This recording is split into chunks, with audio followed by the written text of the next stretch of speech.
गूंगी बहरी सरकार, ये चुनाव आयोग नहीं है, ये मोदी आयोग बन के रह गया है। इसलिए आपको सावधान और सचेत रहना पड़ेगा। सामने इलेक्शन है, सरकार कई तरह की घोषणाएं की है, उसको किस तरह से फेस करेंगे? देखिए, अभी जो सरकार की स्थिति है, ये सरकार हम लोग को युवा नेतृत्व, प्रतिपक्ष के नेता आदरणीय तेजस्वी प्रसाद यादव की खींची हुई लकीर पर यह सरकार चल रही है। ये सरकार स्थानीय विधायक निधि योजना के तहत छठ घाट का जो है निर्माण कराया गया है, जिसकी प्राकृतिक राशि 9,65,000 के आसपास है। दूसरा, झखरा शेख पंचायत अंतर्गत बिशुनपुर ईदगाह के नज़दीक स्कूल परिसर में चबूतरा बनाया गया है, जिसकी प्राकृतिक राशि 3,51,100। और झखरा शेख पंचायत अंतर्गत ही नवादा दलित बस्ती ब्रह्म स्थान के नज़दीक चबूतरा का निर्माण कराया गया है। इसकी भी प्राकृतिक राशि 3,53,100, यानी कुल 6,70,000 के आसपास की लागत से 3 योजनाओं का निर्माण हुआ है और तीनों को आज विधिवत जनता को समर्पित किया गया है, उद्घाटन किया गया है। मतदाता पुनरीक्षण कार्य हो रहा है, इसको किस तरह से देख रहे हैं? 16,70,000 लगभग 16 लाख मतदाता पुनरीक्षण कार्य हो रहा है, इसको किस तरह से देख रहे हैं? देखिए, मतदाता पुनरीक्षण कार्य जो है एक साजिश है। ये एनडीए की सरकार जब यह जान गई है कि बिहार में इनकी सफाया तय है, लोगों ने मन मिजाज बना लिया, लोगों का भरोसा जब हो गया, जब 43% लोगों ने युवा नेतृत्व श्री तेजस्वी प्रसाद यादव जी के प्रति भरोसा जताया, तो पूरे राज्य से लेकर के देश के एनडीए के नेताओं को हाहाकार मच गया।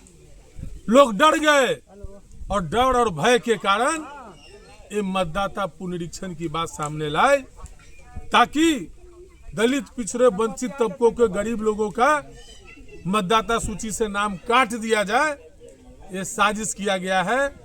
जो काम मतदाता पुनरीक्षण का काम 2003 में सरकार को 2 साल लगे थे, महज 25 दिन में खाना पूर्ति किया जा रहा है। जैसा कि आप देख रहे हैं कि लोग बीएलओ पर दबाव बना रहे हैं, बड़े पदाधिकारी, और सीधे फॉर्म भर के जमा किया जा रहा है। कितना वीडियो फुटेज आया है कि लोग दूसरे मतदाता के ऑनलाइन कर दे रहे हैं, उसको मालूम भी नहीं है। यानी किसी भी तरीके से बहानेबाजी कर करके मतदाता पुनरीक्षण के नाम पर करोड़ों मतदाताओं को बिहार से मतदान करने से वंचित करने का यह साजिश है। आप देख रहे हैं कि बिहार में बाढ़ की स्थिति भयावह रहती है।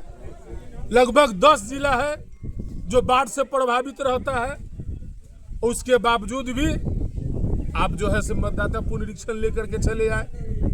4-4.5 करोड़ लोग बिहार से बाहर पलायन कर रहे हैं, रोजी रोजगार में लगे हुए हैं। और इतनी भयावह स्थिति के बाद भी आप 25 दिन में महज मतदाता पुनरीक्षण की काम कर रहे हैं। ये एनडीए के लोग, ये मोदी सरकार, ये जो है धोखा कर रही है। एन कन पर करें गरीब, दलित, पिछड़ों, वंचित, अल्पसंख्यक समाज के लोगों को मतदान से पहले वंचित करना चाहती है। उसके बाद उनके हक अधिकार से वंचित करेंगे, उसके बाद आवास योजना से वंचित करेंगे, वृद्धावस्था पेंशन मिल रहा है उससे वंचित करने का काम करेंगे। जो भी सरकारी सुविधाएं हैं, तमाम सुविधाओं को रोकने का इन लोगों का साजिश है। इसलिए हम आपके चैनल के माध्यम से तमाम लोगों से कहना चाहते हैं कि आप ऑनलाइन भी देखें और बीएलओ से जानकारी रखें, आपका मतदाता सूची में नाम है कि नहीं है। यदि नहीं है तो आपको आपत्ति करना चाहिए, क्योंकि यह गूंगी बहरी सरकार, ये चुनाव आयोग नहीं है, ये मोदी आयोग बन के रह गया है। इसलिए आपको सावधान और सचेत रहना पड़ेगा। सामने इलेक्शन है, सरकार कई तरह की घोषणाएं की है, उसको किस तरह से फेस करेंगे? देखिए, अभी जो सरकार की स्थिति है, ये सरकार हम लोग को युवा नेतृत्व, प्रतिपक्ष के नेता आदरणीय तेजस्वी प्रसाद यादव की खींची हुई लकीर पर यह सरकार चल रही है। ये सरकार तेजस्वी प्रसाद यादव की नकल कर रही है। ये सरकार तेजस्वी प्रसाद यादव जी जो बोल रहे हैं वही यह काम सरकार कर रही है। तेजस्वी प्रसाद यादव जी ने क्या बोला था 2020 में कि हमारी सरकार बनेगी तो हम कैबिनेट में पहली कलम से 10 लाख नौकरी देंगे।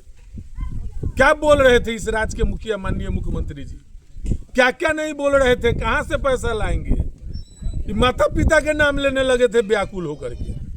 लेकिन महज एगो संजोग था, 17 महीना की सरकार बनी तो 5-5.5 लाख लोगों को रोजगार मिला, नौकरी मिला और 3.5 लाख प्रक्रियाधीन करके आया गया। तो हमारे नेता जो कहते हैं सो करते हैं। हम लोग की सरकार बनी तो आईटी पॉलिसी बनी। आईटी पॉलिसी में लाखों बिहार के बेरोजगार नौजवानों को नौकरी मिलेगा। खेल पॉलिसी बना, टूरिज्म पॉलिसी बना, 50,000 करोड़ का निवेश आया। आप क्या कर रहे हैं? और जब हम लोग के नेता ने घोषणा किया कि जब हमारी सरकार बनेगी तो 200 यूनिट बिजली फ्री करेंगे, आप तो पहले कहते थे कि नहीं होगा, लेकिन आज उसी रास्ते पर चल रहे हैं। जब हम लोग के नेता ने कहा कि हमारी सरकार बनी तो दिव्यांग वृद्धजनों को वृद्धावस्था पेंशन की राशि जो 400 मिलता है हम 1500 देने का काम करेंगे। आप फिर उस समय क्या बोलते थे कि कहां से लाएगा, फिर किस रास्ते पर चले हैं। तो जो तेजस्वी प्रसाद यादव जी जो लकीर खींचते हैं, माई बहन मान योजना भी लोग लेकर के आएंगे। अभी नाक रगड़वाएंगे तेजस्वी जी इन लोगों से कि हम जो बोलेंगे वो करना पड़ेगा, ये सरकार की स्थिति है, समझे। तो अब कान पकड़वा करके माई बहन मान योजना का भी देखिएगा घोषणा इन लोगों को करना पड़ेगा। तो तेजस्वी यादव जो कहते हैं वही सरकार करती है। सरकार का अपना कोई एजेंडा नहीं है, ये नकलची सरकार है, ये विपक्ष की नकल करती है। इसी से और भयावह स्थिति है बिहार में। सरकार नाम की कोई चीज नहीं दिखाई दे रही है। 14 दिन में 70 हत्याएं हुई है, लगातार लूट मार हत्या बलात्कार की घटनाएं हो रही है। आप सीन अगर देखें, अभी पारस हॉस्पिटल में जिस तरीके से हत्या की गई है, अगर कोई भी आम आदमी उस अगर फुटेज को देखेगा तो उसको लगेगा कि किसी फिल्म का एक्शन किया जा रहा है, फिल्म बनाया जा रहा है। ऐसे निर्भीक हो गए हुए हैं पुलिस अपराधी। तो पुलिस मस्त है और अपराधी मस्त है।